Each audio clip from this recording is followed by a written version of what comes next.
المشاط أو عجة الزهرة أكلة من تراثنا كتير لذيذة وطيبة، وفي الفيديو راح أحكي لكم ليش سموها مشاط. عندي هون أرنبيط أو زهرة حجمها صغير، وزنها كيلو إلا ربع. راح عندي أقطعها وأسلقها في مي سخنة فيها ملح وكمون لمدة 10 دقايق، وبعد 10 دقايق صفيتها وراح أتركها تبرد.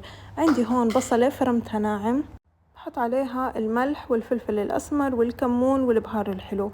وهلأ رح أفرك عندي البهارات مع البصلة لحتى البصلة عندي هيك تدبل ويتغير عندي طعمها، تاخد البصلة طعم طيب مع البهارات.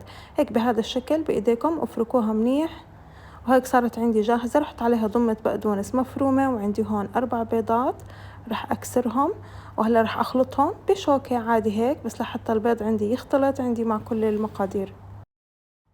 وبس خلص البيض عندي هيك امتزج مع كل المكونات، راح أضيف عندي الطحين والنشا والبيكنج باودر. حطيت بس هيك رشة ربع معلقة صغيرة، اختياري البيكنج باودر، ممكن تحطوه ممكن لا.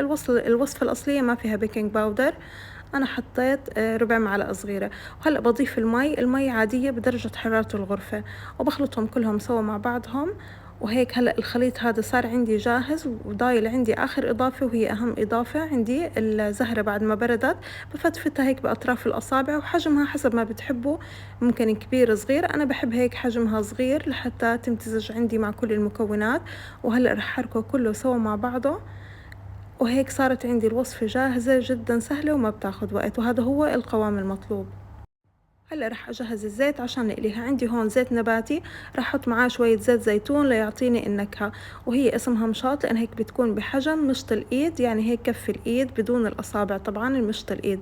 وهلأ بنزلها بالزيت وبفردها بهذا الشكل عشان ما تكون كتير تخينة، وبخلي الزيت على درجة حرارة متوسطة عشان تستوي، لأنه كمان هي فيها بيض من جوا عشان تستوي عندي وتكون جاهزة. ومجرد ما هيك تاخد لون بقلبها على الجهة الثانية، ما بتاخد طبعا وقت طويل، تاخد لون حلو بقلبها على الجهة الثانية وبخليها كمان ترجع تستوي. وبعدين خلص صارت عندي جاهزة، بحطها على محارم ورقية لحتى تنشف قبل التقديم، وبتتاكل مع الليمون والمخللات واللي انتو حابينه. جربوها وصحتين وألف عافية.